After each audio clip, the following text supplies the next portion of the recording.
Hello everyone, hope all of you are safe and healthy. Welcome to IASbaba's Rapid Revision Series for Prelims 2021. This is day 79 and the topic we have is Indian Art and Culture once again. Friends, with the aim of building the builders of nation, IASbaba is coming up with a foundation course for 2022 and it consists of an integrated program of Prelims Mains and interview training, and it also consists of mentorship by subject experts and the motivation and guidance by the UPSC toppers, and then the value added notes are also being provided for you, and it is an inclusive program consisting of prelims and mains test series as well, and it is going to start on August 16th and students can make the best use of it. Now coming to the hot topics we are going to discuss, that is the Sri Rama temple in Nagara style of architecture.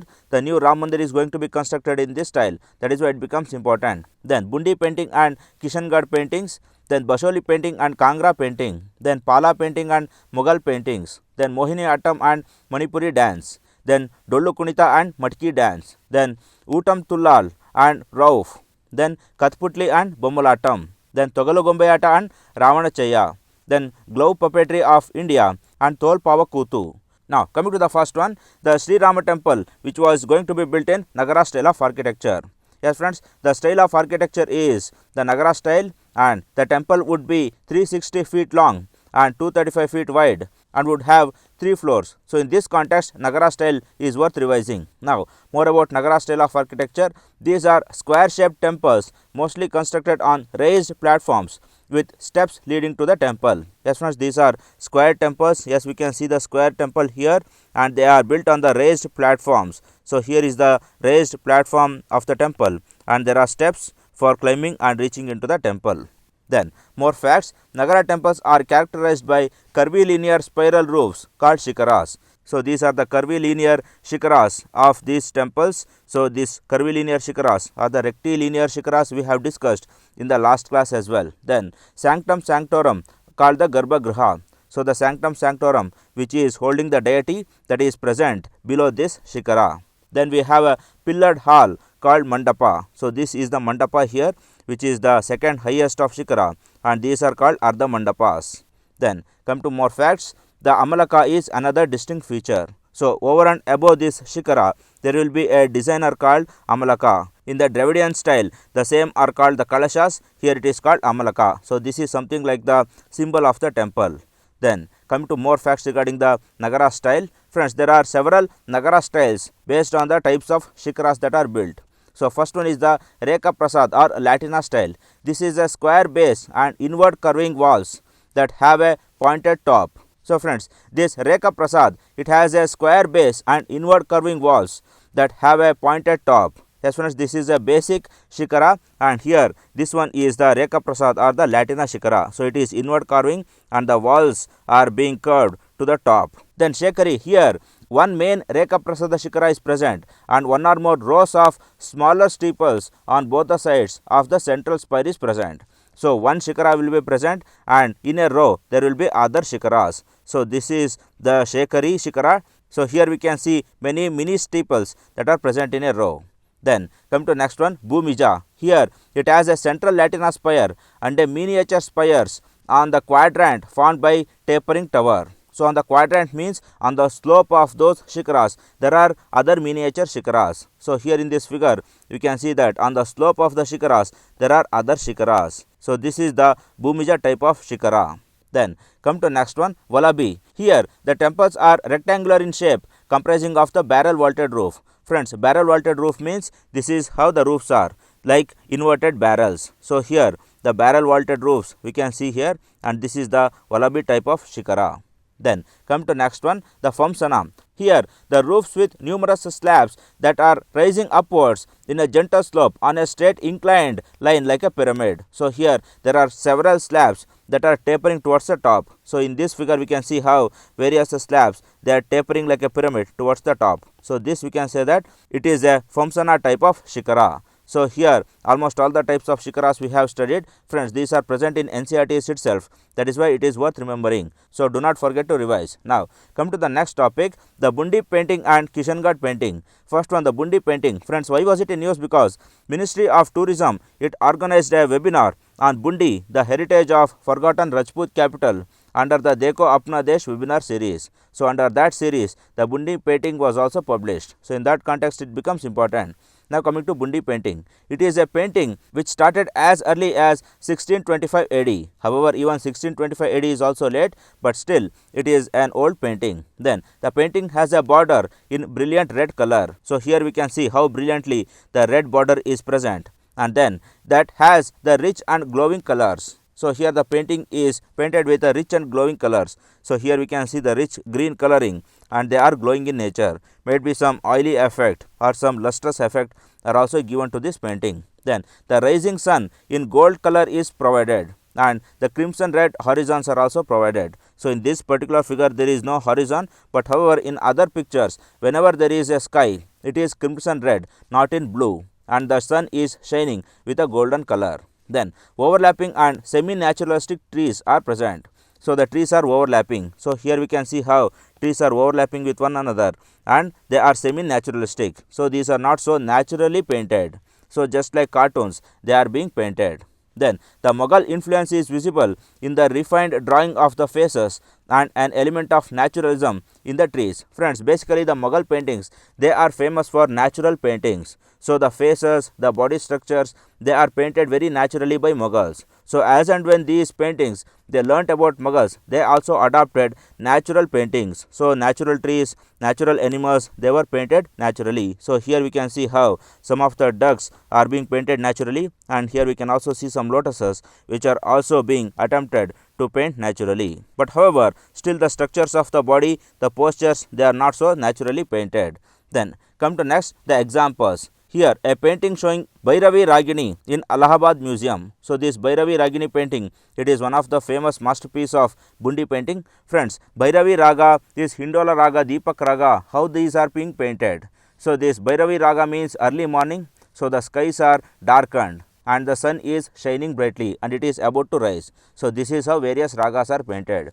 And when it comes to the midday, the sun will be overhead and shadows will not be present. So likewise, various paintings, they depict various ragas, and here this Bhairavi Ragini, it is the masterpiece of Bundy. Then an illustrated manuscript of Bhagavata Purana in Kota Museum. So old story of Bhagavata Purana, that is the life story of Krishna, is being presented and painted in a manuscript that is present in Kota Museum. Then a series of Rasika Priya Krishna, it is present in the National Museum, New Delhi. So Rasika Priya Krishna means the childhood pranks of Krishna, and also Krishna's Rasa Leela with Gopikas and others are also painted beautifully. Then come to next one, Kishangarh painting. Friends, it is a school of Rajasthani painting, and Kishangarh is basically a place. Then it was developed under the patronage of Raja Savant Singh in 748 to 757 AD. So this was started bit later compared to the Bundy painting. Then the artists here have executed the types of human figures delicately drawn with slender bodies and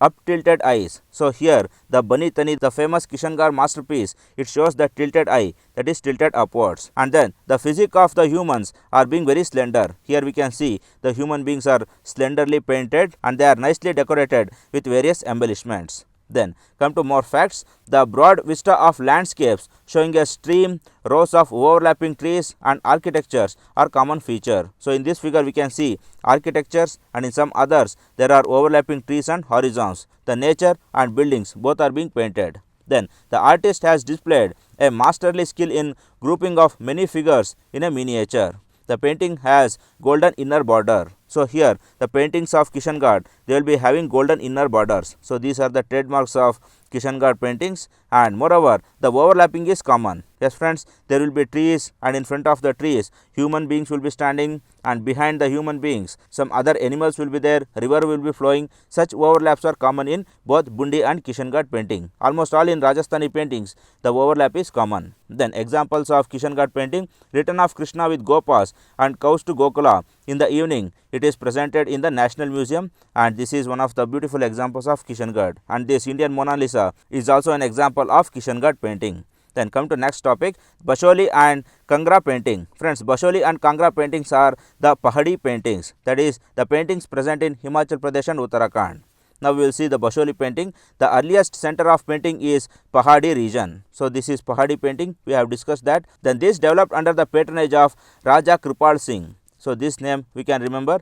Then it is characterized by vigorous and bold line on strong glowing colors. So just like Rajasthani painting, even here bold colors are used and they are glowing. And then also monochrome background with large eyes, then bold drawing, use of beetles and showing diamonds in ornaments. So all these are the masterpieces of this Basholi painting. So here a monochrome border means only one color is there. So here we can see only one colored border here, and then there are diamonds which are being painted on the human beings and ornaments, and then there are beetle leaves that are painted mostly. So here we can see the beetle leaves that are being painted. So these beetle trees are most common in the temperate zone, that is why they are being painted. Then narrow sky and red border are observable in this miniature also. So here we can see a very narrow sky that is being painted. Friends, in the Pahadi painting, the sky will be mainly darker and the snowy filled sky like arts are being painted. That is how we can differentiate the Pahadi painting and the Rajasthani painting. In Rajasthani painting, very shining colors with crimson red sky is being presented because the sunshine is very high in the Rajasthan. So this is the difference between Rajasthani and Pahadi painting. Then faces become little heavier and trees become naturalistic character due to the influence of Mughal painting. So Mughal has influenced even these paintings as well, and that is why instead of narrow faces, some heavier and broader faces are being depicted and the trees are painted naturally. Then some of the examples of Basholi painting are the Gita Govinda painted by artist Manaku in 730 AD, and then Devadasa executed miniatures in the form of Rasamanjari in 1694 AD. However, here we can see Devi who is going in a chariot as a painting of Basholi masterpiece, and here we can see a woman who is enjoying the nature as one more example of this Basholi painting. Kangra style. Friends, Kangra painting is also Pahadi painting, and now Kangra style developed out of Gullar style. Friends, Gullar is a person who came at the later part of the Basholi painting, or in other words we can say that Kangra painting is also an offshoot of Basholi painting. Then it possesses the main characteristics of the later style, that is the Gullar style, like the delicacy of drawing and quality of naturalism. So it is by the last part of the Basholi painting or by the Gullar, the delicacy and the naturalism, this was embedded into the Kangra painting. Then the name Kangra style is because they are identical in style of Raja Sansar Chand Kangra. So Raja Sansar Chand Kangra was a famous painter in the Pahadi painting school, and all these Kangra paintings, they are similar to that style. That is why the name Kangra painting came. Then in these paintings, the faces of women have the nose almost in line with the forehead, and the eyes are long and narrow and the chin is sharp. So here friends, we can see some of the figures wherein the forehead is in line with the nose, and then the eyes are very long and the chin is very sharp here. So this is how the Kangra painting is done. And then the hair is treated as a flat mass. So the hair dressing is not being concentrated. So just like the flat mass, they are being painted. Then come to more facts. The Kangra style continued to flourish at various places, namely Kangra, Gullar, then Basholi, then Chamba and Union Territories of Jammu, then Nurpur and Garhwal.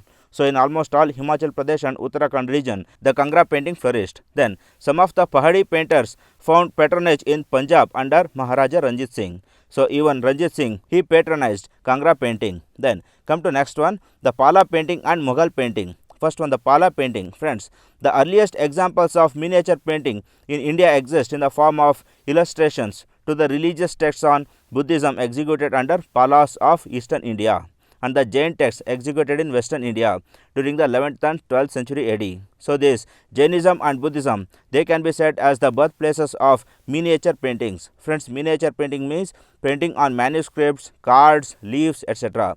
These are not painted on walls. These are not frescoes or murals. Then the Pala painting is characterized by sinuous line and subdued tones of color. So here the colors are not so dark. Here we can see the light colors are used, and the sinuous line, that is the twisted and turned line, these are being used. So here we can see how the sinuous lines are used to border this picture. Then come to more facts. It is a naturalistic style which resembles the ideal forms of contemporary bronze and stone sculpture. For example, Ashta Sahasrika, then Pragna Paramita, then a manuscript executed at the monastery of Nalanda. Friends, Ashta Sahasrika means Ashtotara like thing which are being painted. Friends, in Pala painting, the scripts are being painted as well. So here we can see how the scripts are painted. In the same way, the Ashta Sahasrika or the Ashtotaras are also painted. Then Pragna Paramita. So even Pragna Paramitas are also a set of slokas which are being painted, and manuscripts anyway, they contain slokas and written documents. So this Pala painting is a blend of both written things as well as the pictures. So here we can see the picture and here we can see the written things. Then come to next Mughal painting. Friends, Mughal painting mainly confined to the miniature illustrations on the books or as single works to be kept in the album. So these are mainly miniature paintings. Mughal didn't do the wall paintings. Then Mughal paintings were a unique blend of Indian, Persian and Islamic styles. So almost all the styles of foreign and Indian were clubbed in this. Then marked by naturalism and a secular art. Friends, this was the natural painting. Here we can see how naturally the bird, the trees and this woman are being painted, and then they are secular in nature. Even though the Persian and Islamic styles were embedded, but nothing of the religious things were painted. So basically the nature, the trees, the buildings, all these are painted. Then they used dominating colors like red, blue and green. Yes friends, they used dominating colors. Here we can see how they are dominatingly being painted, and then they tried to paint the classical ragas and seasons of Baramasa. So all the ragas are being painted. Friends, here we can see the crimson red horizon. So this shows that this is somewhere in the evening. So likewise, various horizon colors, they show various ragas. Then Tutinama, the first artwork of Mughal school. So Tutinama was the first painting work of Mughal school, and then it reached its zenith during the Jahangir, because Jahangir himself was a painter. It started during Akbar, then it reached its zenith during Jahangir, and then during Aurangzeb it declined. Then some of the examples of Mughal painting are Hamza Nama, that is the story of Hamir Hamza illustrated by Mir Sayyid Ali. Then 1200 paintings on the themes of Chengiz Nama, that is the Chengiz Khan story, and Zafar Nama and Ramayana. So even Ramayana and Mahabharata were also painted by Mughals. Then come to the next one, Mohini Atom and Manipuri dances. First one, Mohini Atom.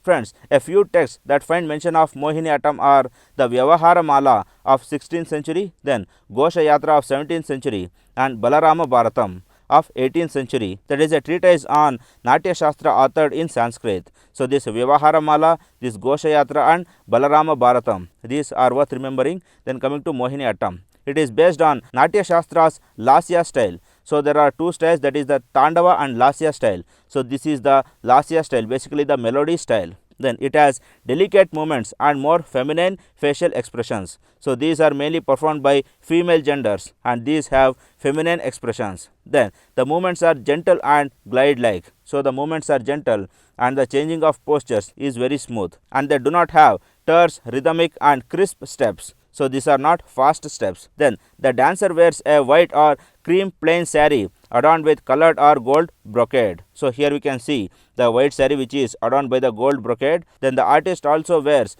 gold jewelry on her neck, arms, hands and ears. So all over the jewelry will be embellished and it will be showing. Then the music is based on Carnatic style. So as it is in Kerala, the Carnatic style music is used for this Mohini Atom. Then instruments used are flute, veena, percussion instruments such as mridangam, maddalam, idaka and kulitalam. So these are the instruments used. Then the songs are generally in Sopana style. Friends, Sopana means melody style. So here once again it is suitable for Lasya style, that is why the Sopana music is used. So this is all about the Mohini Atom. Come to next, the Manipuri dance. Friends, Lai Haroba is the earliest form of dance in Manipur, and it forms the basis of all such dances like the Manipuri dance. So this Manipuri dance originated from Lai Haroba.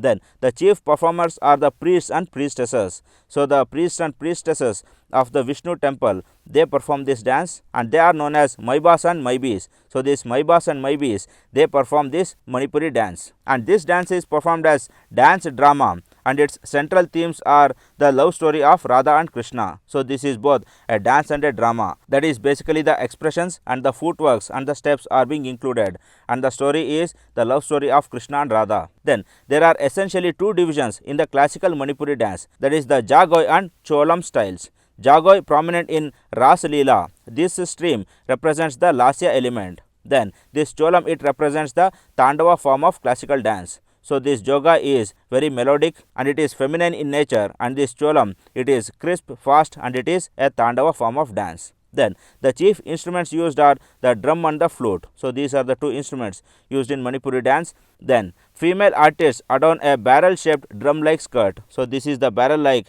skirt which is used by the females, and a dark velvet blouse and a veil over the face. So a dark velvet blouse is being used and a veil over the face is also put on. Then male dancers, they wear dhoti, kurta, then white turban and folded shawl over the left shoulder and drum strap over the right shoulders. So friends, the costumes of the gents are similar to the common man with dhoti, kurta and etc. And this drum strap is basically for the indication that they carry the drums. Then the character of Lord Krishna is always in yellow dhoti along with a dark velvet jacket and a crown of peacock feathers. So here we can see the yellow dhoti, then the peacock feathers and a velvet jacket here.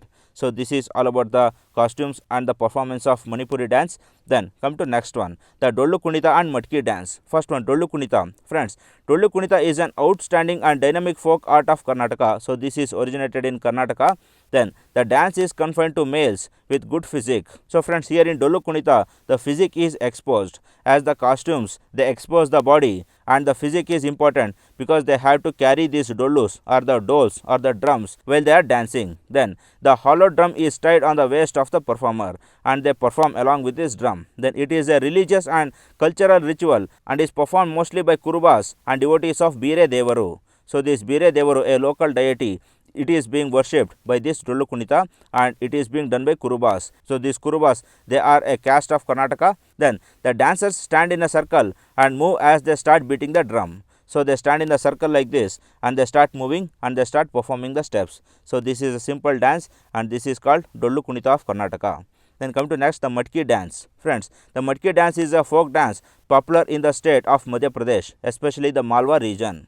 Then it is a variation of the Rasa dance. The love episode of God Krishna during his younger age is depicted in the dance. So friends, this is a variation of Rasa dance or Rasa Leela. Then women perform it during marriages and festivals, and dole is the music instrument used in this folk dance. So whenever dole is used, it is also called as Dole Murky Dance. Then sari and lehenga are the costumes, so the common costumes are used. Then Ada and Kada Nach are popular variants of this Murky dance. So friends, these are the simple dances. Here nothing like matka is used. It is just a property less dance and it is performed in marriages and other functions. So here we can see some women, they are performing the Murky dance. Then come to the next one, Uttam Tulal and Rauf dances. First one, Uttam Tulal. It is a folk dance of Kerala and Kunchan Nambiar introduced it in 18th century.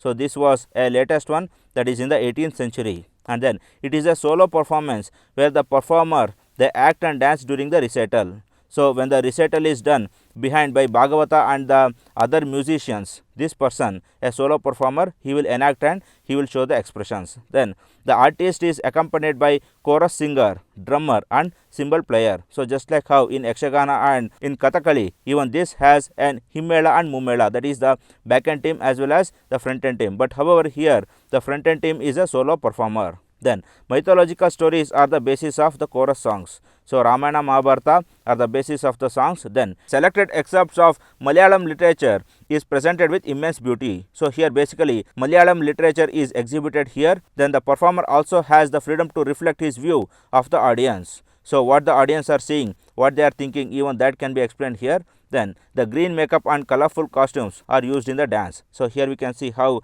beautifully he is made up and the costumes are being adorned. So this is all about the Uttam Tulal. Then coming to next, the Rauf dance. Friends, Rauf is a folk dance of Jammu and Kashmir, primarily performed by women during the harvest season. And then friends, women dance in two rows here. A form of a chain is placed on their arms across one another. So here we can see how they form a row and how they are dancing. Then bright skirts and draperies with silver ornaments are costumes. So here we can see how bright skirts and the ornaments are being adorned by these girls. Then dancers' face is laden with smile and animations. So they should not only smile, they should show their expressions via animations. Then dancers create heavenly charm and delight. So this Rauf dance, it creates a heavenly beauty on the stage when these girls, they perform. So this is all about the Rauf dance. Then coming to next, the Katputly and Bombal Atom. First one, Katputly. Friends, the traditional string puppets of Rajasthan are known as Katputly. Then these puppets are carved from a single piece of wood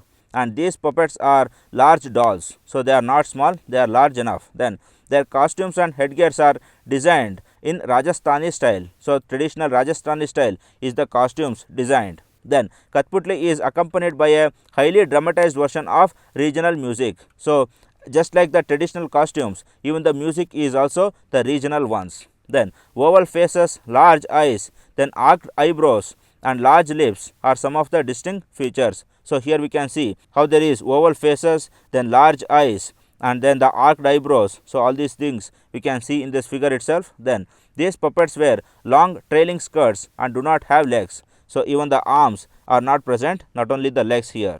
Then the puppeteers manipulate them with 2 to 5 strings, which are normally tied to their fingers and not to a prop or a support. So friends, in almost all the string puppetry, these strings are tied to a prop like the rings or the sticks, etc. But here almost all the threads, they are operated by their own hands by these puppeteers. So this is all about the Katputly. Then come to next, Bombal Atom. Friends, puppets from Tamil Nadu is known as the Bombal Atom, and this combine the techniques of both rod and string puppetry. So here both the rod and string puppetry is being present. How it is being present, we will see. They are made of wood, that is puppets are made of wood just like the Katputlys, and the strings for manipulation are tied to an iron ring which the puppeteer wears like a crown on his head. So this iron ring is the rod and the strings attached are the strings. So that is how both the rods and strings are used in this puppetry. But unlike here in the Katputly, the strings are handled by the hands by the puppeteers. Then a few puppets have jointed arms and hands which are manipulated by the rods. So even the jointed arms and hands are present. Here in this figure we can see how the jointed hands, they are worshipping Lord Ganesha. Then come to more facts. The Bombal Atom puppets are the largest, heaviest and the most articulated of all traditions in Indian marionettes. So this marionettes means puppetry, friends. So this is the most articulated one, or in other words, it is in this puppetry where the hand movement, head movement, then other storytelling is most delicate and they are most articulated. Then a puppet may be as big as 4.5 feet in height and weighing about 10 kilograms. So these are the heaviest and the highest puppets. Then Bombal Atom theatre has elaborate preliminaries which are divided into 4 parts, that is Vinayaka Puja, Komali, then Ammanattam and Pusenkanattam. So these are the preliminaries, that is those acts that are performed before the beginning of the puppetry. Vinayaka Puja means worshipping Ganesha, then Komali, Ammanattam and Pusenkanattam. These are some of the introductory steps that are being played by the dolls. So this is all about the Bombal Atom. Then come to next one, Togolu Gumbayata and Ravana Chaya. First one, Togolu Gumbayata. Friends, it is the shadow theatre of Karnataka and it is known as Togolu Gumbayata. So these are shadow puppetries. So here we can see how these puppeteers, they are producing these shadows. Then toys are made of leather. So almost all the shadow puppets, they are made of leathers because they have to be 2-dimensional or they have to be thin. They should not be like the 3-dimensional dolls. Then they are manipulated by the sticks. So here we can see how the puppeteers, they are manipulating the puppets via sticks. Then these puppets are mostly small in size, so they are not larger. It is only magnification and that is being presented on the screen. They are not large because they need not be shown in actual sizes to the audience. Then the puppets, however, differ in size according to their social status, or for instance larger size for the kings, priests, etc. and smaller size for the common people and servants. So as per the status of the character, the size of the puppets will vary. So this is all about this Togolu Gumbayata. Friends, this shadow puppetry will be very beautiful to look at. It will be just like the film theatre. If you see, you will enjoy it. Now coming to next, Ravana Chaya. The most theatrically exciting is the Ravana Chaya of Odisha. The puppets are in one piece and have no joints. So these puppets, they don't have joints. However, these Togolu Gumbayata puppets, they have joints. Then hence they throw opaque shadows on the screen. So here we can see how an opaque black shadows are being thrown on the screen and they don't have the colors, they don't have the joints as well. Then the manipulation requires great dexterity since there are no joints, because once you shake the hand, the whole doll will shake, but they have to be dexterously manipulated because of lack of joints. Then the puppets are made of deer skin and are conceived in bold dramatic poses. So here we can see how this Rama and Ravana, they are being designed and they are made of deer skin. Then apart from human and animal characters, many props such as trees, mountains, chariots, etc. are also used. So however, in Togolu Gumbayata only the characters are used, but in Ravana Chaya the props are also used. Then although Ravana Chaya puppets are similar in size, they create very sensitive and lyrical shadows. So friends, even though they are smaller in size, the designs, the aggressive looks, all those things are prominent in Ravana Chaya, and it is a very famous puppetry show. So this is all about Ravana Chaya. Then come to next one, the glove puppetry and Tol Pava Kutu. First one, the glove puppetry of India. Friends, there are many glove puppetries. We will discuss them in general. That is, the glove puppets are also known as sleeve, hand and palm puppets, and the head is made of either paper mache, that is the mixing of paper and designing by the wet paper, then cloth or wood with two hands emerging from just below the neck. So here we can see the hands that are emerging just below the neck of the dolls. Then come to the more facts. The rest of the figure consists of the long flowing skirt. So waist, legs, these are not found, only the long flowing skirts are being used.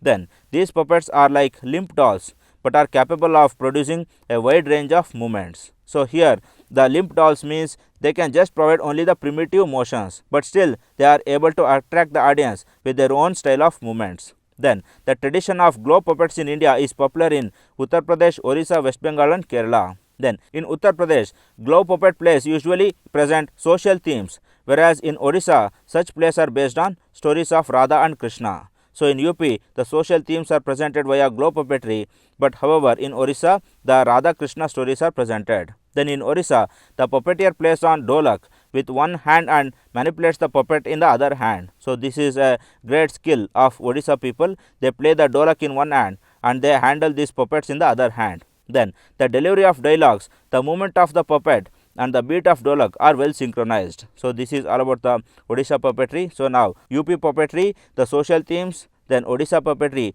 dolak as well as the puppetry. Then this Odisha puppetry, it is the story of Radha and Krishna, and here we have the Kerala puppetry, Pava Kathakali, that is the Kathakali played by the glove puppets. So here we can see how this person is handling the puppet by his hands, and it will be beautiful to look at as well. So this is all about the glove puppetry. Then come to next, Tol Pava Kutu. Friends, why was it in use? Because a shadow leather puppet in Kerala's famous temple art, Tol Pava Kutu, is being animated by a robot. So basically a robot has performed this Tol Pava Kutu, that is why it becomes important. So friends, this is an intermingling of technology as well as the art. Now about Tol Pava Kutu. Friends, Tol Pava Kutu is a traditional temple art in Kerala having its roots in Palakkad and neighboring region. So this is famous in Palakkad. Then Tol Pava Kutu literally means leather puppet play and is performed during the annual festivals in Kali temple of Palakkad district. So this is basically performed in the Kali temples. We have discussed one more dance of Kerala which is also performed in the Kali temple. So remember that as well. Then Tol Pava Kutu performed in temples at a permanent stage called Kutu Madams and in front of Bhadrakali temples. So these Kutu Madams, these are the stages on which Tol Pava Kutu is being performed. Then origin of this Tol Pava Kutu is, it is said to have originated in the 18th century, is also known as Pava Kutu, that is the puppet play, or Needle Atom, that is the shadow play. Needle means shadow, Atom means play. Then it is a fine example of integration of Aryan and Dravidian cultures. So here the Sanskrit and Malayalam is used, and then the puppetry are made of both North Indian and South Indian culture. So that is why it is called as the intermingling or mixing of this Aryan and Dravidian cultures. So this is all about the Tol Pava Kutu. Then come to the last part. Friends, as we have discussed many kinds of puppetries here, do not forget that even our life is a kind of puppetry and we are being played by many people. Sometimes even the fate plays a huge role as a puppeteer in our lives. So do not worry about the failures. Do not get hyper happy when you succeed, because all these are only temporary, and it is the puppeteer, that is the fate, nature, king, almighty, God, whatever you might call them. He is the one who is able to sink you or sail you, who is able to push you or pull you back. So do not worry about the result, but just worry about the performance. Give the best and you get the satisfaction from the performance, not from the result. So do it. All the very best. Good luck, friends.